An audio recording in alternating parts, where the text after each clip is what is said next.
Olá, muito boa tarde. Turismo e missão é o tema que enquadra a nota divulgada pela Obra Nacional da Pastoral do Turismo, um contributo para estes dias em que muitos gozam as suas férias e alteram as suas rotinas diárias. Dela vamos conversar com o Padre Carlos Godinho, diretor da Obra Nacional da Pastoral do Turismo e que está hoje connosco. Boa tarde, obrigado por estar aqui no programa Eclésia. Na realidade, por estes dias, muitos portugueses começam a partir ou já se encontram de férias, começa a instaurar-se esse clima e a Obra Nacional Pastoral do Turismo é habitual, tem vindo a fazê-lo nos últimos anos e emite esta nota. O que é que se pretende com este, digamos, é quase um memorando, não é, para estes dias de férias? O que se pretende com esta nota é, sobretudo, de alguma forma, tocar aspectos particulares da vivência da pastoral do turismo nesta fase de maior intensidade de presença turística. Seja a presença, naturalmente, de estrangeiros entre nós, que felizmente vão estando presentes ao longo de todo o ano, mas com maior intensidade neste período de verão, seja depois também a movimentação do turismo interno. Muita gente que se desloca, sobretudo, para os espaços de lazer, zonas balneares, particularmente também, e, portanto, nós olhamos sempre para um aspecto em conformidade com, enfim, com uma marca específica de cada ano. Este ano, naturalmente, esta dimensão do ano missionário, e fazemos algumas sugestões também do ponto de vista pastoral, no sentido de haver um maior acolhimento aos turistas e uma maior capacidade de resposta também à necessidade dos turistas. De alguma forma, perceber que a comunidade cristã não vai de férias, não é? Ou seja, a atitude de atenção ao outro, o desafio ao acolhimento, são realidades que devem estar sempre presentes nas comunidades cristãs. Sim, digamos que o elemento base será exatamente este, o acolhimento. O acolhimento é uma nota fundamental, não é por acaso que até nestas orientações para este ano, enfim, parte exatamente daqui. Até porque, como bem diz a Igreja, o acolhimento é o coração da pastoral do turismo. Depois, naturalmente, sim, haverá esse acolhimento feito de formas distintas no contexto de cada comunidade, desde o acolhimento interpessoal até o acolhimento da própria comunidade nas suas celebrações litúrgicas, de um modo muito especial, e noutras propostas, pois, naturalmente, que a comunidade poderá fazer e deverá fazer, naturalmente, a quem os visita. E as comunidades estão sensíveis a isto? Ou vivem muito fechadas, às vezes, nas suas próprias rotinas, nos seus espaços, e não estão tão agilizadas no sentido de integrar, de acolher, de atribuir uma ou outra função ou uma outra atividade a quem as visita por estes dias? Eu julgo que nós temos uma grande diversidade. Neste momento, naturalmente, que o turismo é uma realidade já que se alarga a todo o território nacional. De qualquer forma, temos comunidades pela presença de turistas e de visitantes. E aqui turistas, visitantes, enfim, sobretudo porque algumas pessoas se deslocam apenas, enfim, para a visita e sobretudo para usufruir de algum tempo também de descanso, mas que tem já uma presença muito, muito regular e muito acentuada e que tem já algumas estruturas de acolhimento, quer esse acolhimento natural na própria celebração. Enfim, eu olharia para o Algarve, que é um exemplo bem concreto. Neste momento não se faz apenas o acolhimento dos turistas nacionais, mas inclusive dos turistas que vêm de fora, com a celebração, por exemplo, em inglês, para turistas estrangeiros. E, portanto, há uma sensibilidade muito grande e há já, digamos, uma forma de acolher estas pessoas. Mesmo com algumas estruturas, porventura, algumas pessoas mais disponíveis para este trabalho. Depois temos outras zonas do país onde o turismo paulatinamente vai entrando e onde esta movimentação se vai começando a fazer sentir, mas onde as comunidades ainda não foram capazes de se organizar nesse sentido e, portanto, naturalmente acolhem naturalmente no seu seio, como se fosse um deles, ou como se fossem alguns deles na celebração, mas sem uma referência direta. E às vezes há coisas tão simples como uma pequena saudação, percebendo que há gente de fora que não faz parte da comunidade, essa pequena saudação no início da celebração ou no final, e depois, em algumas situações, justificar-se-á, certamente, outro tipo de intervenção. Mas temos uma diversidade grande no contexto nacional. Efetivamente, zonas onde já há uma presença grande e onde naturalmente existe já esta preocupação pelo acolhimento, e outras zonas onde naturalmente esta realidade vai entrando lentamente de acordo com a necessidade também de responder a esta presença cada vez maior também entre nós.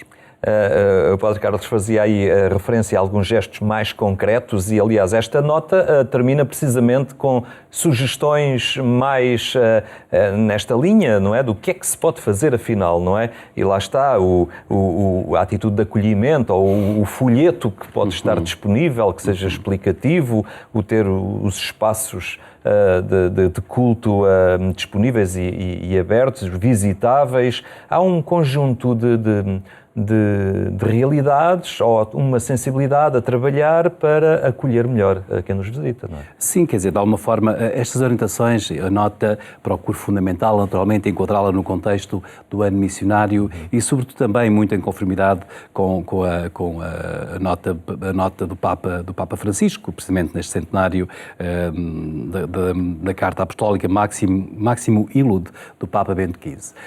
E, portanto, é neste contexto que surge esta nota e com esta temática, mas depois com orientações concretas. Agora, as orientações são apenas algumas indicações. Aliás, eu refiro isso mesmo. Naturalmente que há aqui um grande espaço para a criatividade e muitas vezes o olhar de um ou de outro não é suficientemente longo, às vezes demasiado curto, para podermos pensar toda esta realidade e multiplicidade de ações que nós podemos desenvolver. Mas desde o acolhimento, e o acolhimento que eu julgo que é fundamental, que é pessoa a pessoa, até o acolhimento das próprias comunidades, com algumas estruturas, como já acabámos de referir, com algumas estruturas de acolhimento, até depois, naturalmente, outras atividades que podem ser promovidas pela comunidade, algumas conferências, algumas palestras, alguns espetáculos musicais com temática religiosa, por exemplo, ou com temática mais espiritual, alguns concertos, enfim, há um conjunto de atividades que se podem desenvolver. Passando depois, naturalmente, por esta realidade de não ficarmos só à espera que venham ao nosso encontro, mas irmos ao encontro das pessoas. Isto pode fazer-se e deve fazer-se com a fixação de horários e até um pequeno flyer onde esses horários vão comunicados e que fazemos chegar aos postos de turismo, aos hotéis, aos espaços de alojamento dos turistas. O pequeno flyer que pode ter essa saudação, a possibilidade da venda de livros, que sugiro também, enfim, num espaço que não tem que ser o espaço da paróquia, mas pode ser um espaço que é comum, enfim, onde podemos fazer uma sugestão de leitura e de uma leitura espiritual num tempo de descanso como este que as pessoas vão viver. Até depois outro tipo de atividades, nomeadamente, já depois de fazer a nota, um elemento que me surgiu e que achei que deveria inserir, esta questão de promover algumas formas, digamos, de expressão de solidariedade, eventualmente algum evento de solidariedade a que as pessoas são sensíveis e que é altamente evangelizador, porque as pessoas percebem que é o sinal realizável ou realizado ali do amor a Deus, no amor aos mais favorecidos da comunidade. Eu, por exemplo, recordo que isto pode passar desde pequenas feiras que algumas comunidades fazem por ocasião do verão, sobretudo onde há uma presença maior de visitantes, até um espetáculo, outras realidades, com esta finalidade, que é de atender às necessidades e ao compromisso também para com as pessoas mais favorecidas daquela comunidade. Isto sensibiliza bastante, é uma forma de evangelização, sabendo tudo, toda a vivência da Igreja, naturalmente há de ser evangelizadora, como já nos dizia o saudoso Papa Paulo VI no Evangelho Anunciando, e, portanto, naturalmente, esta dimensão de que toda a ação, aqui com algumas indicações muito concretas, deverá conduzir exatamente a isso, esta perspectiva missionária, sabendo que o fundamental é anunciar Jesus Cristo vivo e ressuscitado, aquele que anuncia e concretiza em si o reino de Deus. Esta nota também não hesita em falar daquilo que define como um turismo espiritual e aí lança um desafio a casas religiosas ou outras que tenham, ligados a conventos, que possam acolher, não é? Quem goza de alguns dias de descanso para que eles se possam transformar também em ocasião de crescimento e de vivência da espiritualidade. Sim, a questão do turismo religioso também foi uma realidade um pouquinho nova para mim e que, entretanto, com a qual eu contactei, sobretudo precisamente em Coimbra, sobretudo com a experiência do Seminário Maior de Coimbra, com o Padre Nuno Santos, enfim, e também um bocadinho com a dinâmica do Seminário Maior de Coimbra. E que procurar aprofundar esta realidade já procurando perceber isto noutras experiências, nomeadamente na Europa, Alemanha e noutros espaços onde isso já se realiza. É a possibilidade de oferecer um determinado espaço, neste caso um seminário, mas uma casa religiosa onde existe um programa, portanto as pessoas procurarão um espaço como procuram outros espaços, naturalmente, com tudo aquilo que depois envolve, enfim, de compromisso, naturalmente, de estadia, mas com uma finalidade muito concreta, que é viver este descanso espiritual. e este reencontro consigo e com Deus. De alguma forma, esta oferta veio ao encontro também, digamos, de uma procura que hoje vai sendo crescente, de gente que procura efetivamente o tempo de descanso, não só para um descanso físico, mas também para um reencontro espiritual. Isto pode ser feito de duas formas. Pode ser feito, por um lado, com um programa específico elaborado para estas pessoas que pretendem fazer este turismo religioso, ou este turismo espiritual, melhor, não o turismo religioso é muito mais amplo, o turismo espiritual, ou então inserindo as pessoas no próprio dinamismo das comunidades. Há dias ouvi uma história muito curiosa, precisamente que não tem a ver propriamente com a experiência cristã, mas com outra experiência, e de alguém até com visibilidade nacional e que se viu envolvido numa experiência numa comunidade oriental e a fazer a experiência da comunidade e dizia depois, testemunhava, eu saí dali extremamente enriquecida porque de facto fiz a experiência da própria comunidade, embora estranhasse inicialmente, fiz a experiência da própria comunidade. E hoje é uma possibilidade alguém poder efetivamente, eu estou a recordar, por exemplo, eu próprio fiz retiro há uns anos com os monges beneditinos de Silos e a possibilidade, ali foi um retiro, mas a possibilidade, por exemplo, num convento beneditino ou outro, a pessoa poder de alguma forma partilhar parte da vivência da comunidade e poder assim fazer também esta experiência de descanso e descanso interior, um descanso muito mais completo, não apenas físico, mas também espiritual. E há procura crescente, não é, por realidades como esta? Sim, quer dizer, neste momento não tenho números exatos da procura, mas o que é certo é que nós vamos tendo cada vez mais gente e por aquilo que posso avaliar a partir da experiência de caso e deste caso que comecei por referir, as propostas que vão sendo feitas são muito bem aceitas e, portanto, parece-me que sim, que existe uma procura cada vez maior. Já não será apenas num retiro, mas será precisamente em tempo de férias poder usufruir desta outra vivência muito mais descansada também do ponto de vista espiritual. Para as casas ou as comunidades religiosas, acaba por isto pode ser uma intromissão, mas também é uma oportunidade, não é? De partilha de um carisma, de evangelização, o ter alguém, aliás, é algo muito típico conventual, não é? O receber, o ter a componente de hospedaria, não é? Isso existia já na Idade Média, nos conventos, nos mosteiros. É importante revitalizar estas dimensões também neste século XXI? Eu julgo que sim, porque de alguma forma é um serviço que se presta à pessoa e depois também na perspectiva da vivência da própria Igreja.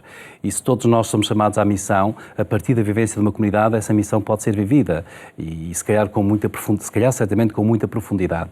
Mas, por um lado, referiu já a carisma de algumas comunidades, mesmo de algumas comunidades de vida, digamos, em que não são propriamente comunidades abertas, enfim, as comunidades que estão um bocadinho mais fechadas sobre si próprias, naturalmente, pela sua própria espiritualidade, mas que têm precisamente os espaços para atender a quem visita, no fundo, as hospedarias. Os beneditinos, fiz referência aos beneditinos de modo especial. E, portanto, é uma forma de potenciar esta realidade e dar também um novo dinamismo a esta realidade. Por outro lado, insere-se nesta perspectiva da vivência missionária. E se todos nós somos convocados para a missão, pode ser a partir, sem descaracterizar a vida da comunidade, sem prejudicar a vida de clausura, porventura, naturalmente, que pode marcar a comunidade. Há aqui um serviço, naturalmente, também à missão da Igreja, sendo capaz, a partir de uma experiência, e hoje nesta procura de espiritualidade, a partir daqui, de facto, propor uma realidade nova. Portanto, essa vivência missionária. E depois pode ter até, digamos, uma mais-valia para as próprias comunidades. De alguma forma, a experiência aproxima, leva à partilha e pode ser também uma promoção vocacional. Enfim, pois há aqui aspectos que são transversais. Mas, desde logo, em primeiro lugar, certamente julgo que estar ao serviço da pessoa e ao serviço da missão da Igreja. Um dos desafios assim, mais concretos às comunidades cristãs é tantas vezes a valorização do património histórico que têm, não é? Há pouco tempo recebíamos uma boa notícia, não é? De um convento e de um santuário, Mafra e Bom Jesus em Braga, declarados património da humanidade, mas às vezes na pequena comunidade, na pequena aldeia, há sempre uma igreja românica, antiga, as comunidades mobilizar-se também no sentido de terem estes espaços abertos e valorizados e cuidados. Eu tive a oportunidade, já agora aproveito esta ocasião, tive a oportunidade de felicitar quer a Confraria, quer o Sr. Arcebispo de Braga pelo reconhecimento recente do Bom Jesus de Braga, mas o mesmo também, naturalmente, para o Palácio de Mafra e o Palácio Convento de Mafra. Enfim, fica esta palavra de reconhecimento também desta inscrição deste património como Património Mundial da Unesco. Mas, de facto, efetivamente, digamos que nós temos toda esta riqueza simbólica que está presente e plasmada no nosso património e que devemos saber, digamos, valer-nos dela para a missão. Porque não é apenas um espaço para se celebrar num determinado momento e que se fecha e pronto, e fica ali guardado, mas é um espaço que fala por si. Aliás, sempre foi essa a dinâmica do património. O património é uma catequese permanente e, portanto, está ali permanentemente plasmada a catequese e a possibilidade, digamos, de compreender o mistério do amor de Deus, de ser capaz de o compreender nos seus traços para depois, naturalmente, o interiorizar e o viver, levando sempre àquela que é a realidade última, que é a relação interpessoal de cada um com o próprio Senhor, nesta experiência do encontro com o Deus misericordioso. E o património tem essa mais-valia e, portanto, cada vez mais nós temos de ter esta preocupação na qual nós vamos insistindo, em que vamos insistindo cada vez mais, que é disponibilizar o património, seja com alguns voluntários, seja com, enfim, algumas pessoas da comunidade, enfim, que serão sempre voluntários, que possam ter a igreja aberta há algum tempo, seja com alguém que porventura possa começar a conhecer um pouco melhor e até acompanhar algumas visitas, e o ideal depois seria certamente com gente preparada que pudesse orientar uma visita e pudesse ajudar a descodificar a gramática simbólica, quer do ponto de vista litúrgico, quer do ponto de vista bíblico, quer do ponto de vista artístico também, que está presente em cada um dos espaços que são visitados, de modo a que as pessoas possam fruir na totalidade aquele património. E perceber que alguém que entra e se senta numa igreja e a contempla e faz silêncio, tantas vezes não conhecemos a pessoa, não conhecemos as suas motivações, mas muitas estão ali em atitude de questionamento e algo que observam, uma pedagogia de uma pintura, de um vitral, tantas vezes é ocasião de mudança de vida, não é? E de início de caminho novo. Deus vale sempre daquilo que entende, do que entende para tocar o coração de cada um. E é verdade, todos nós já tivemos algumas experiências, de certa altura, até mesmo às vezes numa situação de repetição, passarmos por determinado espaço e não olharmos para determinado pormenor. E às vezes, quando estamos recolhidos no silêncio, enfim, olhamos para um pormenor, se calhar de uma igreja, de um espaço, e não tinha reparado neste aspecto, e deixamos interpelar por aquilo. Se nós o vivemos cotidianamente, certamente muita gente, e que procura hoje, efetivamente, os espaços religiosos no tempo de silêncio, porque essa necessidade do reequilíbrio interior é a necessidade de muitas vezes a resposta a questões fundamentais, a questões existenciais. Quantas vezes gente que está até num período de férias, num espaço de lazer, com toda a animação, mas depois necessita também desse outro tempo, desse outro momento e de alguns espaços onde isso seja possível, esse momento, digamos, de recolhimento, de encontro consigo, de serenidade e muitas vezes a partir exatamente dessa pequena nota, dessa pequena tela, desse vitral, como dizia, de uma imagem, do elemento simbólico, pode, de facto, deixar-se questionar e pode ser, de facto, o despertar de uma relação, porque esta perspectiva, digamos que o património é sempre mediador. Mediador serve de mediação para o encontro que depois há de ser pessoal entre duas pessoas. A pessoa de Deus, no seu amor para connosco, e, naturalmente, a própria pessoa, naturalmente, que o procura. Há também o fenómeno do peregrinar, não é? De quem se mete ao caminho, caminhadas longas para Santiago de Compostela, para outros santuários marianos, para Fátima, tantas vezes numa atitude que é um misto de desafio pessoal, de aventura, de ultrapassar uma barreira física, mas depois no caminho e com os pés já a fazerem uns quilómetros, começa-se a escutar o interior, não é? E lá está, a peregrinação é também a ocasião de missão, não é? E aqueles locais que se visitam ao longo do caminho também podem potenciar esta descoberta que o peregrino está a fazer, sim, não é? Sim. Sim, eu diria que cada vez mais, e nós temos cada vez mais gente a fazer peregrinação. E se nós olharmos para os caminhos de Santiago, eles são cada vez mais percorridos. O caminho português está a afirmar-se cada vez mais. Temos milhares de pessoas, e são mesmo milhares de pessoas, a percorrer o caminho de Santiago. e fazê-lo sobretudo de Lisboa para cima, naturalmente o chamado Caminho Real, mas depois particularmente também, obviamente, muito mais acentuado depois do Porto para Santiago de Compostela. Mas de qualquer forma temos milhares de pessoas que percorrem este caminho com realidade ou com preocupações distintas. Preocupações religiosas, preocupações de encontro consigo, preocupações de encontro também com a própria natureza e de revalorização da natureza, em que depois o património, e o património que surgiu, e neste contexto temos aqui um caminho histórico, o património surgiu precisamente nos espaços, enfim, no percurso da peregrinação, precisamente como necessidade e como resposta às necessidades dos próprios peregrinos, necessidades celebrativas, de um modo particular, para além da hospedagem, mas também necessidades celebrativas, e hoje são espaços, digamos, quase que estações onde os peregrinos podem parar, e mesmo quando vão com uma preocupação pessoal de encontro consigo, desanuviamento, de libertação interior, se calhar pode encontrar-se aí com outro sinal, mesmo quando a intenção podia ser uma, ou o objetivo podia ser inicialmente, nesse encontro com o património e nesse encontro com estas estações, enfim, cada elemento patrimonial pode marcar, pode ser uma ocasião até de interpelação a outro nível e pode levar muitas vezes, e leva algumas vezes, naturalmente, a uma revisão também de objetivos e uma outra perspectiva, uma complementaridade que já não será só apenas, digamos, de procura de si, mas também do ponto de vista espiritual, uma vivência do ponto de vista espiritual. Muito bem, Padre Carlos Godinho, muito obrigado por ter partilhado aqui hoje connosco conteúdos desta nota divulgada pela Pastoral do Turismo, mas também, ao fim e ao cabo, linhas orientadoras para aproveitarmos da melhor maneira estes dias de descanso, que são também, acabam por ser um desafio ao crescimento interior espiritual de cada um. Obrigado pela sua presença. No final, apenas a sugestão para que mais logo acompanhe o programa Eclésia na Antena 1. Basta sintonizar a Rádio Pública pelas 22h45. Tenha então uma muito boa tarde e até amanhã, se Deus quiser.